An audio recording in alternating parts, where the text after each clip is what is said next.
कृष्ण जन्मोत्सव का, घराची तयारी कशी करायची, झाकीची तयारी कशी करायची, पूजेचं साहित्य काय, उपवास काय, नियम काय, पूजेची वेळ काय, 2025मध्ये ही पूजा कधी करायची आहे, पूजेचे टप्पे कसे असणार आहेत, मंत्र कुठले असणार आहेत, भजन संकीर्तन सगळं काही आज आपण या व्हिडिओमध्ये बघणार आहोत. आणि बोनसमध्ये मी प्रसादाचे प्रकारसुद्धा तुम्हाला सगळे सांगणार आहे. तर व्हिडिओ शेवटपर्यंत नक्की बघत राहा. श्रीकृष्णांचा जन्म भाद्रपद महिन्यात कृष्ण पक्षाच्या अष्टमी तिथीला रोहिणी नक्षत्रात झालेला आहे. हा दिवस कृष्ण जन्माष्टमी किंवा गोकुळाष्टमी म्हणून ओळखला जातो. हा उत्सव मोठ्या भक्तिभावाने, आनंदाने आणि विविध परंपरांनुसार साजरा केला जातो. घरगुती जन्माष्टम्यांमध्ये विशेषतः भक्तिभाव, सजावट, उपवास, पूजन, कथावाचन, आरती आणि प्रसाद वितरण यावर भर दिला जातो. यासाठी सर्वात प्रथम उत्सवाच्या पूर्वतयारीमध्ये घराची स्वच्छता आणि सजावट हे येत असतं. तर घराची स्वच्छता करून नंतर भिंतींवरती तोरणं, फुलं, माळा, रांगोळी अशा छान छान डेकोरेशन करून घ्यायचं आहे. त्यानंतर येते पूजा साहित्याची तयारी. पंचामृत, प्रसाद, तुळशीपत्र, फुलं, चंदन, हळदी कुंकू, आरतीसाठी दीप, धूप आणि अगरबत्ती. तर दिवे तुम्ही दोन्ही प्रकारचे घ्यायचे आहेत, तेलाचा आणि तुपाचा. सजावटीसाठी तुम्ही समयासुद्धा वापरू शकता. आता उत्सवाच्या तयारीमध्ये सगळ्यात महत्त्वाचा भाग जो जास्त वेळ घेणारा सुद्धा असतो तो आहे प्रसादाची तयारी. तर प्रसादासाठी जन्माष्टमीला सर्वात महत्त्वाचं म्हणजे सुंठवडा केला जातो आणि पंचखाद्य नैवेद्यसुद्धा केला जातो. त्याचप्रमाणे कृष्णाचे फार आवडते पदार्थ म्हणजे माखन मिश्री, म्हणजे तुम्ही घरी कडवलेला लोणी घेऊ शकता आणि त्याच्यामध्ये खडी साखर. त्याचप्रमाणे पंचामृताचा सुद्धा नैवेद्य दाखवला जातो. जी सीझनल फ्रूट्स आहेत ते तुम्ही फळांचा नैवेद्यसुद्धा बाळकृष्णाला दाखवू शकता. त्याचप्रमाणे बाळकृष्णाला सर्वात जास्त आवडायची ती राधेच्या हातची तांदळाची खीर. त्याचप्रमाणे बाजारात मिळणारे लाडू, पेढे हे सुद्धा तुम्ही नैवेद्याला दाखवू शकता.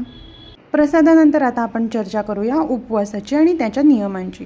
अनेक भक्त निर्जळी उपवास करतात, काही फळाहार करतात. तर फळाहारामध्ये तुम्ही फळ, दूध, दही किंवा अगदीच तुम्हाला जर होत नसेल तर उपवासाची खिचडी खाऊ शकता. 2025च्या जर पूजेच्या मुहूर्ताबद्दल बोलायचं झालं तर अष्टमी तिथी ॲक्च्युली 15 ऑगस्ट 2025 रोजी 11:49 वाजता सुरू होणार आहे. तर ती 16 ऑगस्ट 2025 रोजी 9:34 रात्री पर्यंत ती असणार आहे. तर शास्त्रांनुसार 15 ऑगस्टला जन्माष्टमी साजरी न करता ती 16 ऑगस्टला करायचं असं लिहिलेलं आहे. लाईक जी सप्तमीची अष्टमी आहे त्या दिवशी हे सेलिब्रेशन न करता सूर्यानी पाहिलेली जी सूर्यमुखी अष्टमी आहे त्या दिवशी हे सेलिब्रेशन करायचं आहे. तर पूजेचा मुहूर्त असा असणार आहे 16 ऑगस्ट 2025 रोजी 12:04 ते 12:47 रात्री. म्हणजे अप्रॉक्सिमेटली आपल्याला 43 ते 45 मिनिट मिळत आहेत पूजेसाठी. तर पूजा आणि जन्माष्टमी साजरी करायच्या आधी आपण भजन, कथा वाचन हे सगळं करू शकतो. त्यासाठी तुम्ही छान झुला सोहळा करू शकता, झुला सजवून घेऊ शकता, कृष्णाचा शृंगार करू शकता, महाआरती करू शकता.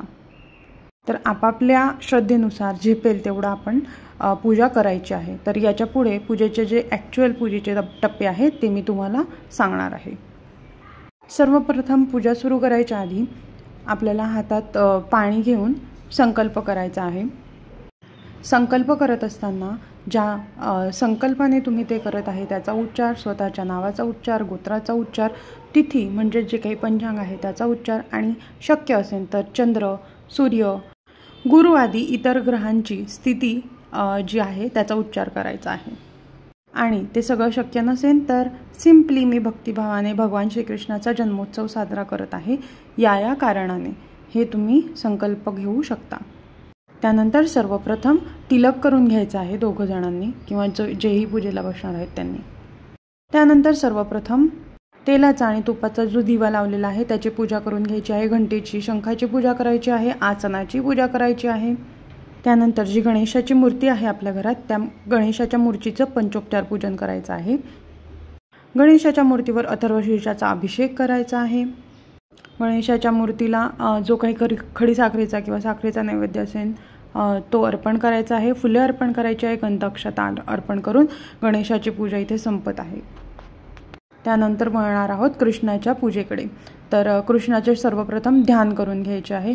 ओम कृष्णाय वासुदेवाय हरये परमात्मने प्रणतः क्लेशनाशाय गोविंदाय नमो नमः. या मंत्राने सर्वप्रथम कृष्णाचं आपण ध्यान करून घ्यायचं आहे.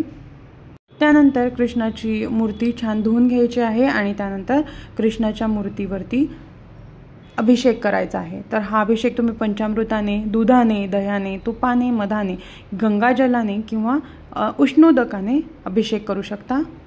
हा अभिषेक करत असताना पुरुष सूक्ताचं पठण आपल्याला करायचं आहे. पुरुष सूक्ताचा अभिषेक झाल्यानंतर पुन्हा मूर्तीला स्वच्छ धुवून घ्यायचे आहे, पुसून घ्यायचे आहे आणि षोडशोपचारे पूजन करायचं आहे. त्यानंतर कृष्णाला छान शृंगार करायचा आहे. जे काही तुमच्याकडे अवेलेबल असेल, जसं की बाळकृष्णाचे सुंदर सुंदर ड्रेसेस मार्केटमध्ये मिळत असतात, मुकुट मिळत असतो, फुलांचे हार, कंठमाळा वेगवेगळ्या मिळत असतात. तर ते तुम्ही सगळं यूज करून कृष्णाची षोडशोपचारे पूजा करू शकता. कृष्णाची ही महापूजा झाल्यानंतर घरात सगळ्यांनी पूजा करून घ्यायची आहे. तुळशीपत्र मात्र कधीच विसरायचं नाही. कृष्णाच्या पूजेमध्ये जे काही नैवेद्य तुमच्याकडे आहेत त्या सगळ्यांमध्ये तुळशीपत्र घालायचं आहे. त्याचप्रमाणे कृष्णाला सुद्धा तुळशीपत्र वाहायचं आहे. आणि जो झुला आपण सजवलेला असतो त्या झुल्यामध्ये कृष्णाची मूर्ती ठेवून मग त्यांना सगळ्यांनी झुलवायचं आहे. छान छान गाणी म्हणायची आहेत, पाळणे म्हणायचे आहेत, महाआरती करायची आहे. महाआरतीनंतर जे काही माखन मिश्री, पंचामृत, फळं, सुंठवळा, पंचखाद्य नैवेद्य, खीर, शिरा, लाडू, पेढे, जे काही तुम्ही मिठाई आणलेली आहे, नमकीन आणलेले आहेत, त्या सगळ्यांचा कृष्णाला नैवेद्य दाखवायचा आहे, भोग दाखवायचा आहे. त्यानंतर जन्माष्टमीची पूजा पूर्ण झाल्यानंतर श्रीकृष्णाला प्रार्थना करायची आहे की आमच्या घरामध्ये कधीही धनधान्याची कमतरता होऊ देऊ नकोत, ऐश्वर्यात कायम वाढ होऊ दे, सुख समृद्धी राहू दे, संतती सुख प्राप्त होऊ दे, कुटुंबातील आनंद अखंड राहू दे, सगळे घरातील जे लोक आहेत त्यांना आरोग्य, दीर्घायुष्य प्रदान कर, जे काही आमच्याकडून चुका झालेल्या असतील त्या सगळ्या पोटात घेऊन आम्हाला क्षमा कर, मनशांती, भक्तिभावात वृद्धी होऊ दे, सद्गुण आणि आपले जे चांगले संस्कार आहेत ते अजून वृद्धिंगत होऊ दे, अशी प्रार्थना करायची आहे. कारण बाळकृष्णाची ही जी झोपाळ्यातील पूजा आहे ही फार फलदायी मानल्या जात असते. या दिवशी जे लोक उपवास करत असतात त्यांनी दिवसभर ओम नमो भगवते वासुदेवाय या मंत्राचा जप करायचा आहे. या दिवशी जो जप केला जातो तो हजारो यज्ञांच्या फळासमान मानला जात असतो. आणि जे लोक पंचामृत अभिषेक आणि 56 भोग श्रीकृष्णाला, बाळकृष्णाला अर्पण करत असतात त्यामुळे भगवंत अतिशय प्रसन्न होत असतात आणि तुमच्या घरामध्ये सुखशांती समृद्धी राहत असते. आता तुम्ही व्हिडिओमध्ये बघत असाल आमची आरती बराच वेळ चालत होती. तर आमच्या आई गणेशाची, देवीची, शंकराची, पांडुरंगाची, ज्ञानदेवाची आणि तुकारामाची अशा बऱ्याच आरत्या गात असतात.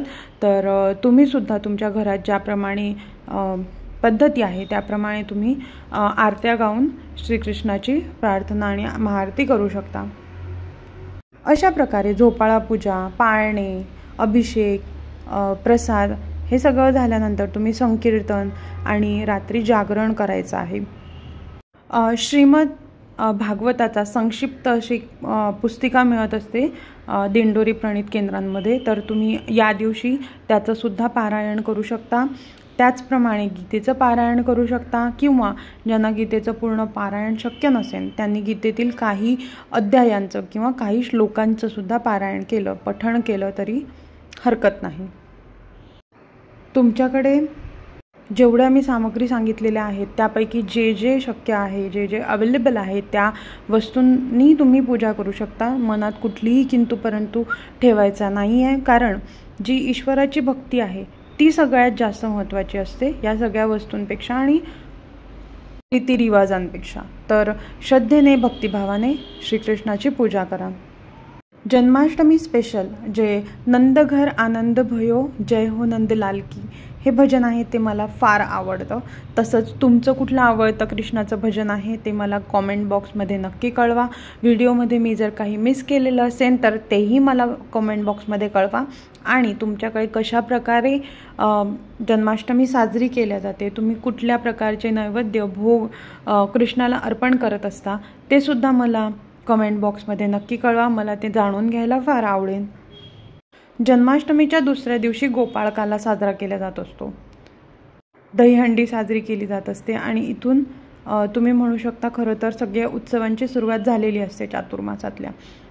तर श्रीकृष्ण जन्माची कथा ऐकून तुम्ही या सोहळ्याची सांगता करू शकता. व्हिडिओ शेवटपर्यंत पाहिल्याबद्दल खूप खूप धन्यवाद. कृष्णाच्या उजवीकडे सुंठवड्याचा आणि डावीकडे पंचखाद्याचा नैवेद्य तुम्ही बघत आहात. हा व्हिडिओ मी मागच्या वर्षी शूट केलेला होता. या वर्षीचा मी एक शॉर्ट नक्की अपलोड करेन. तुम्हाला व्हिडिओ कसा आवडला मला कमेंट बॉक्समध्ये नक्की कळवा. व्हिडिओ आवडला असेल तर लाईक आणि शेअर नक्की करा. आणि माझ्या चॅनलवर जर नवीन असाल तर चॅनलला सबस्क्राईब केल्याशिवाय जाऊ नका. धन्यवाद.